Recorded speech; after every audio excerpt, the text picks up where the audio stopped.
Hello, మన grandma TV స్వాగతం. మీరు చెప్పేది వెరైటీ దోశ రెసిపీ అండి. దీనికి ఒక అరకప్పు శనగపప్పు, పచ్చిశనగపప్పు, అరకప్పు పెసరు, అరకప్పు సగ్గుబియ్యం తీసుకున్నాండి. ముందు పెసరు, శనగపప్పు మొత్తం 1-2 సార్లు కడిగి తర్వాత మంచినీళ్ళు పోసి నానబెట్టాలి. అలాగే సగ్గుబియ్యం కూడా 1-2 సార్లు కడిగి దీన్ని కూడా నానబెట్టుకోవాలి. మొత్తం మూడింటిని ఒకే బౌల్లో వేసుకుని నానబెట్టుకుని మామూలుగా ఈవినింగ్ స్నాక్ టైం కానీ డిన్నర్ కానీ అయితే 3 గంటలు నానబెట్టి అదే పొద్దున్న మార్నింగ్ బ్రేక్ఫాస్ట్ అయితే రాత్రి నానబెట్టి ఈ నానిన తర్వాత నీళ్ళని తీసేసి మిక్సీలో వేసుకుని దాంట్లో ఒక 8 పచ్చిమిరపకాయలు, 8 ఎండుమిర్చి వేసి గ్రైండ్ చేసుకోవాలి. అలాగే కొత్తిమీర కూడా ఒక కట్ట తరికి రెడీ సన్నగా తరుక్కుని కాడలతో సహా తరుక్కుని రెడీ చేసుకోవాలి.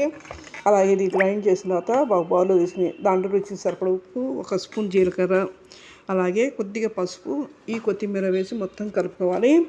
మామూలుగా అయితే నేను నిమ్మకాయ వేసాను. టేస్ట్ పుల్లగా కారంగా బాగుంటుంది. లేదంటే స్కిప్ చేయొచ్చండి.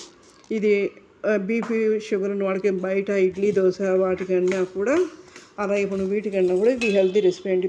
రిచ్ ప్రోటీన్ ఉంది, హెల్తీ రెసిపీ. ఎలాంటి ఇబ్బంది ఉండదు. బీపీ షుగర్ ఉన్న వాళ్ళకి చాలా మంచి రెసిపీ అండి. మీరు ఒకసారి ట్రై చేయండి. ఈ రెడీ చేసిన పెనం కాలేసి మీడియం మంట మీద 1 స్పూన్ ఆయిల్ రాసి ఈ పిండి వేసి ఒక గట్టి పిండి వేసి స్ప్రెడ్ చేసి చేయండి. నేను చెప్పే రెసిపీస్ అన్నీ కూడా జాబ్ హోల్డర్స్కి అలాగే కొత్తగా నేర్చుకునే బ్యాచులర్స్కి ఉపయోగపడే రెసిపీస్ అండి. ఇది తొందరగా అయిపోయే రెసిపీ అండి. 10 నిమిషాల్లో రెడీ అయిపోతుంది. దీనికి నచ్చిన చట్నీతో సర్వ్ చేసుకోవచ్చు. నేను మటుకు చట్నీ ఆ రోజు చట్నీ ఏం చేయలేదు. ఇంట్లో వేరే చట్నీ వేసుకుని తిన్నారు. మామూలుగా విడిగా కూడా ఒట్టివి తిన్నా కూడా చాలా బాగుంటాయి. మీరు కూడా ఒకసారి ట్రై చేయండి.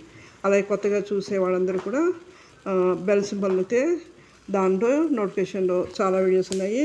అవన్నీ కూడా మీరు ఒకసారి చూసి ట్రై చేయండి. ఎందుకంటే చట్నీ రెసిపీస్ అలాగే స్వీటు, బ్రేక్ఫాస్ట్ మరియు పికల్ రెసిపీస్ కూడా ఉన్నాయి. మీరు కూడా ఒకసారి చూసి ట్రై చేయండి. లైక్ చేయండి, షేర్ చేయండి, సబ్స్క్రైబ్ చేయండి. అలాగే మీ ఫ్యామిలీ ఫ్రెండ్స్కి, మీ రిలేటివ్స్కి, మీ నేబర్స్ కూడా షేర్ చేసి వాళ్ళని కూడా కామెంట్ చేయండి. మీరు చేసే కామెంట్లో ఇంకా మంచి వీడియోస్ పెట్టడానికి నాకు అవకాశం ఉండదు. ఇవన్నీ నేను పెట్టేవన్నీ కూడా ఈజీగా తొందరగా అయిపోయే టైం. ఎందుకంటే జాబ్ హోల్డర్స్ వాళ్ళ టైం ఎక్కువ ఉండదు. మార్నింగ్ ఏదైనా బ్రేక్ఫాస్ట్ చేయడం చాలా టెన్షన్ పడుతుంటారు. అలా కాకుండా ఏంటంటే సింపుల్గా చెప్పేవి. మీరు కూడా ఒకసారి ట్రై చేయండి. వీడియోస్ చూసినప్పుడు సబ్స్క్రైబ్ చేయండి. తప్పకుండా సబ్స్క్రైబ్ చేయండి. మీకు చదివితే పిల్లల్ని సబ్స్క్రైబ్ చేయండి. ఓకే అండి. రెడీ అయిన తర్వాత సర్వింగ్ ప్లేట్ తీసి సర్వ్ చేసుకోండి. నా మెజర్మెంట్కి నాకు ఒక 10 దోశల వరకు వచ్చాయండి. అదండి. మీరు కూడా ఒకసారి ట్రై చేయండి. లైక్ చేయండి, షేర్ చేయండి. అలాగే మీరు కూడా మీ ఫ్యామిలీ ఫ్రెండ్స్ కూడా షేర్ చేసి వాళ్ళని కూడా షేర్ చేయమని చెప్పండి. ఈ టేస్ట్ ఎలా ఉన్నది కూడా మీరు కామెంట్ చేయండి. కామెంట్ చేయడం వల్ల ఇంకా మరిన్ని మంచి రెసిపీస్, మంచి వీడియోస్ పెట్టడానికి నాకు అవసరం. మీరు చూస్తున్నారు సబ్స్క్రైబ్ చేయడం మర్చిపోతున్నారు. తప్పకుండా సబ్స్క్రైబ్ చేయండి. లైక్ చేయండి, షేర్ చేయండి, సబ్స్క్రైబ్ చేయండి. ఓకే, థ్యాంక్ యూ అండి.